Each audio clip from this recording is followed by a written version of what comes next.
Mike Brown is, he's seen a thing or two with LeBron James, against LeBron James, around LeBron James. I mean, I guess the entire NBA has circulated around LeBron James for the past decade, but your life in particular, I guess. It has. And a decade ago today, exactly, we were in this position. Yes. Yes. Little difference, though, between the teams. When you guys were there in 2007, it was a very overmatched Cleveland team. The fact that you even got to the finals was a real testament to coaching, clearly, but also to LeBron and the group that you guys had. Yeah, and, of course, that Spurs team had 3 Hall of Famers starting. Yes. Oh, my gosh. You guys did not. I'm just going to put it that way. Now, obviously, a much different matchup. I mean, you've got 2 giants here playing in their 3rd straight NBA Finals together. How does that feel? It's tremendous, first of all, to be here again. But before I take off, yes, I just want to make sure. Here's a test to you and Scotty's back home, right? Yeah. Scotty, before we leave, I want one of you guys to name the starting 4 around LeBron from our 2007 championship team. But Sasha, Zdrunas Pavlovich, okay. Eric Snow, Zdrunas Ilgauskas. Yep. We're one down. We're Larry one short. Hughes? Oh, Larry Hughes. There you go. No. Habadoo. No. Oh, who was the last one? Who you got? Danielle Marshall? No. Come on, give us an answer. Virgil? No. Oh, my God. Well, so what was your? I'll answer your question, Yeah. and then we can get back to it. What was your question again? I'm sorry. The difference, I mean, look, the last NBA Finals you were in, I'm not saying that you guys walked in not knowing you had a chance, but you knew that you were a severe underdog. This NBA Finals, you were talking about the 2 giants in the sports duking it out for the 3rd straight year. It's got to feel a lot different. It does, and from the standpoint that both these teams have plenty of all-stars, and they're both veteran groups, and they both have been here before. And, so the star power in this finals makes it exciting for everybody, and I'm looking forward to it. Coach, question. Coach LeBron, and you're facing him, in the finals this year. How have coaching him prepared you for this moment? Well, I tell you what, the one thing we all know that he wants to do is he loves to pass. He loves to pass first. He loves to pass second. Having said that, he's more than a capable scorer, which makes him dangerous. In 2007, San Antonio, every single pick and roll that he was in, they went underneath. Bruce Bowen, it didn't matter where the screen was set. Bruce Bowen was taking a nosedive and going all the way down, almost inside the free throw line to meet him on the other side.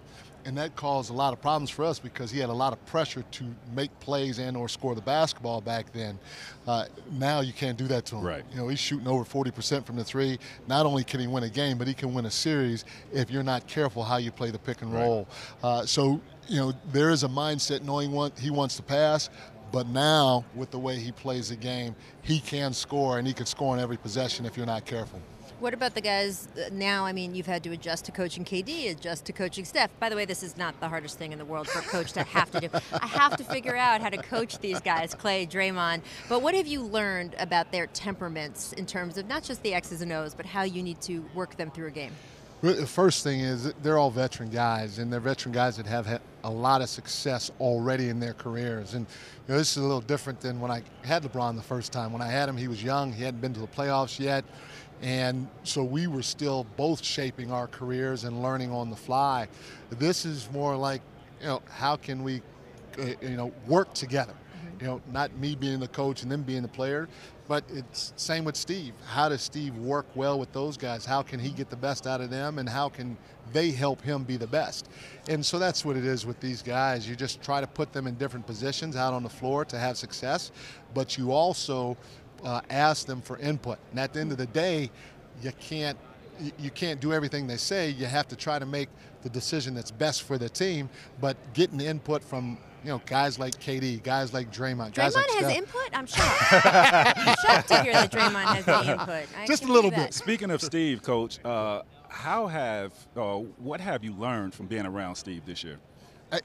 Steve, I was a guy that tried to soak up every single minute in practice, every single minute during the day, just trying to get something out of it. And, Steve's more a big picture guy. Right. And, with big picture, meaning working on the culture first. And that's something that I've learned and that I'll take away from my experience here is, sometimes you're not going to be able to get everything out of every single minute that you're out on the floor. Sometimes it may just be good to get a little something and then get what you really need the next day. And Steve's really good at that. He's really good at letting go of the moment and getting ready for the next time you're together as a group, and I think that's a positive for him. So how is this going to work during the finals? Because we see the clips of Steve addressing the team at halftime, before games, being around the team. How are you guys managing whose voice gets heard when? Well, the biggest thing is our group knows that Steve does not have an ego at all. They know I don't have an ego. And so we just play off each other. There are times when, like you said, we may go in at halftime and Steve may address the team first, and I may address the team, or vice versa. Or Steve may address the team, and I decide, you know what, he said exactly what needed to be said, and so I don't need to say anything at all. And our group has gotten used to it because it's been like this now since, I don't know, April 15th maybe, or whatever it's been. And we have a veteran group too that's been there, done that. And so there, in my opinion, there has not been anything that has caused our group to go sideways because of the different voices at all. Well, that's impressive. It's impressive for our guys, really impressive. We're going to let you go, but you're the nicest guy in the world. I know you don't want to come out and say this on TV, but I kind of want to know. You're playing a team that fired you twice in 4 years. There's got to be like a little bit of you that wants to stick it to them here. We're going to get that win. That's what we want to do because of it. I like it. There you go. I like there it. you go.